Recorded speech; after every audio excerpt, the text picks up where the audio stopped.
Hi folks, G3 here, and welcome to another instalment of my journey to go green. Today's video is all about preserving tomatoes. One thing you quickly learn when you grow tomatoes is that you can get quite a crop, and it's difficult sometimes to know what to do with it all. One of the things that I've been trying is preserving these by drying them. I got a recipe from my mum, thanks mum, which details a very easy way to dry and preserve these tomatoes. It involves preheating the oven to 110 degrees Celsius, lining a large baking tray, here's my baking tray, with baking paper. In a bowl,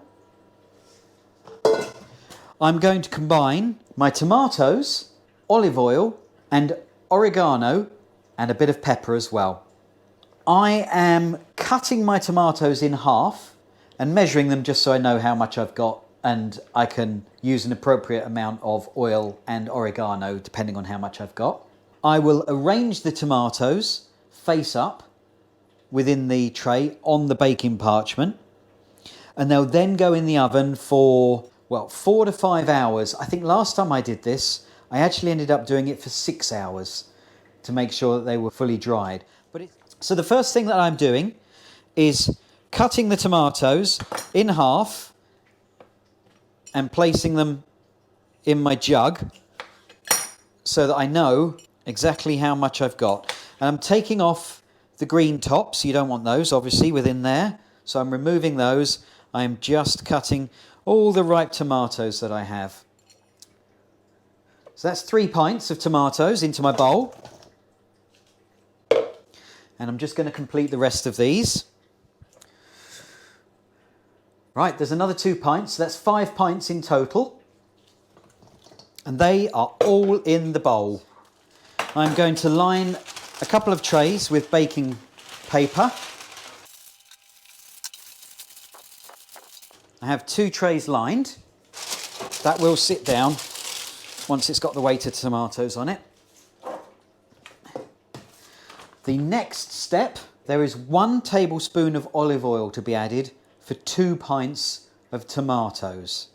So I've got 5 pints of tomatoes in here, so I'm going to be adding 2.5 tablespoons of olive oil. It's my olive oil. I've got some extra virgin olive oil. 1, 2, and 3. So that's my olive oil added. I now need to add my oregano, my dried oregano, I should say. There's 1 teaspoon of dried oregano for every 2 pints. So again, this is going to be 2.5 teaspoons.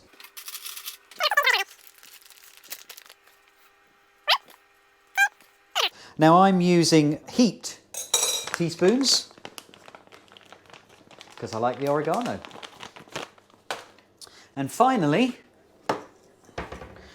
I have to season with pepper as well. You'll have to season according to your taste. Experiment. Right, that's the pepper. And now we're going to mix it up. So I'm just mixing it around so the oil and oregano is more liberally applied across all of the tomatoes. Oh, smells really good. And that is how it's looking. So now I'm going to be placing them on top of the parchment, and I'm placing them face up so that they're exposed and can dry, and obviously the liquid will be staying in them whilst they're drying. There we go. That's what they're like when they're laid out on the tray. So now it's time to get them in the oven.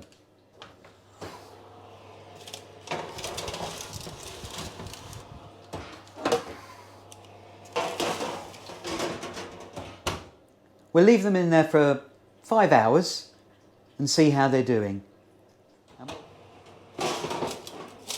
Nice. Here we go. Smells really good. So the smaller ones are really dried a lot, just in the nick of time with those. There's still a little bit of liquid in some of the larger ones. They could possibly do with a little bit of time. So I will take out the ones that are mostly done. So nice bowl of ones that are ready to be frozen. And there's just a handful here that still need a little bit of extra drying, so I'll put them in for longer. They were slightly bigger, so there's a little bit more moisture to come out of those.